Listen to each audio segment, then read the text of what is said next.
This is the Lone Crater YouTube. We hope this video helps. You start by checking essentials. Make sure your phone is powered and on a stable network. Once done, open the Play Store or App Store and update WhatsApp if it's older than 1 week. Then go to System Settings, choose Apps, pick WhatsApp and turn notifications on. Also grant permission for notifications and background data. This prevents the app from sleeping. Make sure WhatsApp is exempt from battery optimization so messages can trigger alerts in background. Now you refine both app and system settings so alerts arrive reliably. Open WhatsApp, tap Settings, Notifications, and enable sounds for messages, groups, and calls. Set notification priority to high.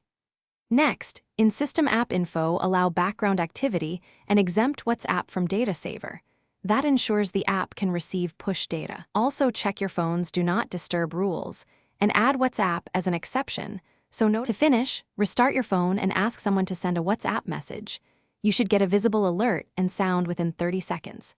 If notifications still fail, clear WhatsApp cache or reinstall the app, but first back up your chats to Google Drive or iCloud.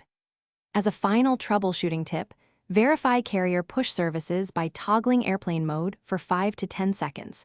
This resets the network and often restores delayed push notifications.